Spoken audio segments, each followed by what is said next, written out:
शुरुआत में हमें एक प्लेन को दिखाया जाता है जिसमें बहुत सारे बॉम्ब्स को दो पायलट्स ट्रांसपोर्टेशन के लिए ले जा रहे होते हैं, पर तभी उस प्लेन को हाईजैक कर लिया जाता है जोकर और उसकी टीम के द्वारा। फिर देखते ही देखते वो सभी पूरे गॉथम सिटी में तबाही मचाने लगते हैं। जोकर की टीम में हमें बहुत सारे विलन्स देखने को मिलते हैं, जिसमें two face, Catwoman, Clayface, Mister Freeze, Scarecrow, Poison Ivy और भी बहुत सारे। और जब ये बात कमिश्नर गॉर्डन को पता चलती है, वो तुरंत बैटमैन को सिग्नल भेजते हैं, लेकिन वो सभी बैट सिग्नल को ही डिस्ट्रॉय कर देते हैं। जोकर गॉथम सिटी के मेन एनर्जी कोर में बॉम्ब हिट कर देता है और कमिश्नर गॉर्डन को बोलता है अगर 5 मिनट के अंदर मेयर मेरे पास नहीं आती तो मैं पूरे सिटी को बॉम्ब से उड़ा दूंगा। जिसके बाद बैटमैन मेयर का ही भेस बदलकर जोकर के पास जाता है, जिसको देखकर सभी शॉक हो जाते हैं। फिर बैटमैन अकेले ही उन सभी से फाइट करता है। वो उन सब पर भारी पड़ जाता है और कुछ टाइम के बाद वो सभी डर के मारे वहाँ से भागने लगते हैं। जोकर भी भागने की कोशिश करता है, लेकिन बैटमैन उसे पकड़ लेता है। तभी जोकर उसे बोलता है तुम्हारे पास 2 ऑप्शन है, या तो तुम बॉम्ब को डिफ्यूज करो या तो मुझे पकड़ो। जिस पर बैटमैन बोलता है मैं तुम्हें क्यों पकड़ूं, तुम मेरे लिए थोड़ी इंपॉर्टेंट हो। ये बात सुनकर जोकर बहुत ही उदास हो जाता है। दरअसल जोकर को लगता था कि बैटमैन और उसका एक स्पेशल रिलेशनशिप है, अगर जोकर ना होता तो बैटमैन भी ना होता। फिर बैटमैन जोकर को छोड़ देता है और चला जाता है बॉम्ब को डिफ्यूज करने, और सक्सेसफुली बॉम्ब को डिफ्यूज भी कर देता है।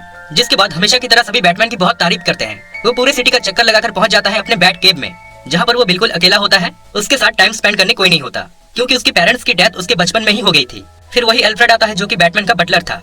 वो उसे याद दिलाता है कि आज तुम्हें कमिश्नर गॉर्डन के रिटायरमेंट पार्टी में जाना है। जिसके बाद बैटमैन अपना ब्रूस वेन वाला गेटअप से चला जाता है पार्टी में। वही दूसरी तरफ जोकर प्लान बना रहा होता है कि वो ऐसा क्या करे जिससे बैटमैन को लगे कि वो जोकर के बिना अधूरा है। फिर हम देखते हैं बैटमैन पार्टी में पहुंच चुका था, जहां हमें पता चलता है कि कमिश्नर गॉर्डन की डॉटर अब गॉथम सिटी की न्यू कमिश्नर बनने वाली है। वही रिचर्ड ग्रेसन नाम का एक ऑर्फन चाइल्ड बैटमैन को अप्रोच करने की कोशिश करता है। एक्चुअली वो चाहता था कि बैटमैन यानी ब्रूस वेन उसे अडॉप्ट कर ले। फिर कुछ टाइम के बाद उस पार्टी में जोकर दोबारा अपनी टीम के साथ पहुंच जाता है, जिसके बाद ब्रूस वेन बैटमैन के गेटअप में आ जाता है और जैसे ही जोकर को पकड़ने वाला होता है कि जोकर खुद को और अपनी टीम को सरेंडर कर देता है। ये देखकर बैटमैन और सभी लोगों को बिलीव ही नहीं होता कि जोकर सरेंडर कैसे कर सकता है। लेकिन वहाँ एक बात अजीब था, सभी ने सरेंडर किया था लेकिन हार्ली क्विन वहाँ से गायब थी। अब सभी को लगता है कि जोकर ने खुद को सरेंडर ही कर दिया है तो सिटी में अब कोई क्राइम नहीं होगी, इसलिए हमें बैटमैन की भी जरूरत नहीं है। जिसके बाद बैटमैन उदास होकर अपने बैट के लौट जाता है, पर बैटमैन को जोकर के ऊपर भरोसा नहीं था। उसे लगता था कि हमेशा की तरह ये भी जोकर का ही कोई प्लान होगा, इसलिए वो कुछ दिनों तक जोकर पर नजर रखता है और डिसाइड करता है कि वो जोकर को फैंटम जोन में भेज देगा। अब गाइस देखो, फैंटम जोन एक जेल है जहाँ पर बहुत ही डेंजरस विलन्स को कैद करके रखा जाता है। तभी वहाँ पर एल्फ्रेड आता है और बैटमैन को बोलता है तुम्हें अपने लाइफ में आगे बढ़ना चाहिए, और वो रिचर्ड ग्रेसन को बैट केव के अंदर ले आता है, जिसको बैटमैन ने उस पार्टी में अडॉप्ट कर लिया था। बैट केव के अंदर आने के बाद रिचर्ड ग्रेसन काफी एक्साइटेड हो जाता है।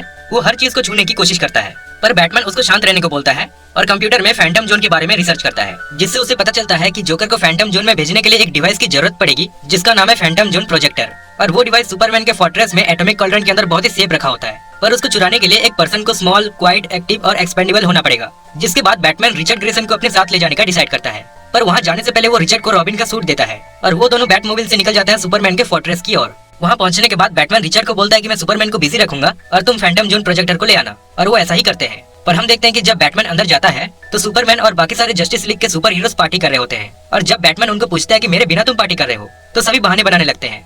पर बैटमैन उसको इग्नोर कर देता है, क्योंकि उसे बस किसी तरह से फैंटम जोन प्रोजेक्टर को वहाँ से चुराना था।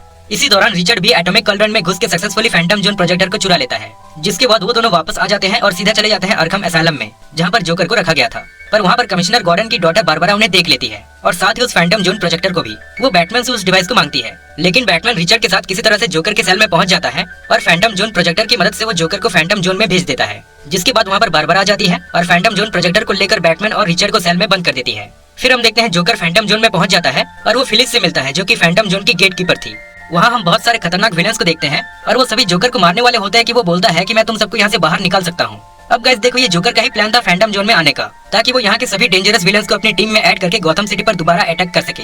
वही दूसरी तरफ फैंटम जोन प्रोजेक्टर को कुछ गार्ड्स के द्वारा एविडेंस रूम में ले जाया जा रहा था कि तभी वहाँ पर हार्ली क्विन आ जाती है, जो कि कमिश्नर गॉर्डन के रिटायरमेंट पार्टी में गायब हो गई थी। वो फैंटम जोन प्रोजेक्टर को उनसे छुड़ा लेती है और उसकी मदद से वो एक पोर्टल खोल देती है, जिससे फैंटम जोन के सारे विलन्स और जोकर उससे निकल जाते हैं और पूरे गॉथम सिटी में तबाही मचाने लगते हैं। वो सभी बैट के भी पहुंच जाते हैं, जहां एल्फ्रेड उन्हें देखकर वहां से बचकर निकल जाता है और सीधा अर्खम एसाइलम पहुंचता है। जिसके बाद बारबरा बैटमैन को रिलीज कर देती है, ये सोचकर कि गॉथम सिटी को अब बैटमैन की जरूरत है। फिर वो चारों अर्खम एसाइलम से निकल जाते हैं और सीधा वेन आइलैंड की ओर निकल जाते हैं जोकर से फैंटम जोन प्रोजेक्टर वापस लेने।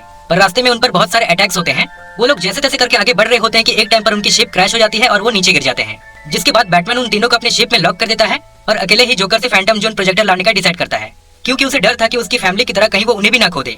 फिर बैटमैन वेन आइलैंड में पहुंचता है, जहाँ जोकर और बाकी सारे विलन्स भी होते हैं। बैटमैन का बिहेवियर अभी सेम था। वो जोकर को बोलता है कि तुम मेरे लाइफ में बिल्कुल भी इंपॉर्टेंट नहीं हो, तो जोकर और भी गुस्सा हो जाता है और बैटमैन को फैंटम जोन में भेज देता है। फिर वो वेन आइलैंड से सारे बॉम्ब्स उठा लेता है ताकि वो गॉथम सिटी को डिस्ट्रॉय कर सके। फिर हम देखते हैं बैटमैन फैंटम जोन में पहुंचता है, जहां वो गेट कीपर फिलिस से मिलता है। और जब फिलिस उसको स्कैन करती है तो बैटमैन स्क्रीन में देखता है कि अल्फ्रेड, रॉबिन और बारबरा वापस आकर सभी विलन से फाइट कर रहे हैं। जिसके बाद वो फिलिस से बहुत रिक्वेस्ट करके बोलता है कि उन्हें मेरी मदद की जरूरत है, मुझे बस 24 घंटे का टाइम दे दो, मैं उसके अंदर सभी विलन्स को वापस फैंटम जोन में ले आऊंगा और मैं खुद भी यहाँ लौट जाऊंगा। जिसके बाद फिलिस मान जाती है और बैटमैन को वापस गॉथम सिटी में भेज देती है। फिर बैटमैन उन तीनों से माफी मांगता है और बताता है कि मैं तुम्हें खोना नहीं चाहता था, इसलिए मैंने ऐसा किया। जिसके बाद सभी खुश हो जाते हैं और वहाँ पर जोकर के पुराने टीम मेंबर्स भी आ जाते हैं, जो कि जोकर से बदला लेना चाहते थे, क्योंकि जोकर अपने नए टीम मेंबर्स के आने के बाद उन सबको भूल चुका था। फिर वो सभी बैटमैन के साथ मिलकर जोकर और उसकी टीम से फाइट करते हैं और किसी तरह से फैंटम जोन प्रोजेक्टर को उनसे छुड़ाकर एक एक करके सभी खतरनाक विलन्स को वापस फैंटम जोन में भेजने लगते हैं। पर कुछ टाइम के बाद हम देखते हैं कि जोकर वापस मेन एनर्जी कोर में बॉम्ब फीड कर दिया था, जो कि ब्लास्ट हो जाता है और पूरा सिटी 2 हिस्सों में बट जाता है।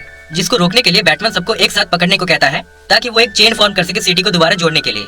वहीं दूसरी तरफ जोकर होता है, जो कि तमाशा देख रहा होता है। पर तभी बैटमैन को रियलाइज हो जाता है और जोकर को बोलता है कि तुम सही थे, अगर जोकर ना होता तो बैटमैन भी ना होता, और जोकर ही वो रीजन है जिसकी वजह से बैटमैन पूरे सिटी में फेमस है। ये बात सुनकर जोकर काफी इमोशनल हो जाता है और वो बैटमैन की मदद करता है और इसी तरह सभी मिलकर सिटी को वापस जोड़ देते हैं। अब जैसे कि बैटमैन ने फिलिस को प्रॉमिस किया था कि वो वापस फैंटम जोन में लौट जाएगा, इसलिए वो सबसे अलविदा कहकर फैंटम जोन में जाने वाला होता है कि फिलिस उसको रोक देती है और बोलती है कि तुम एक अच्छे इंसान हो, इस सिटी को तुम्हारी जरूरत है। इतना बोलकर वो उसे छोड़ देती है। फिर जोकर भी अपने पुराने टीम मेंबर्स के साथ वापस लौट जाता है।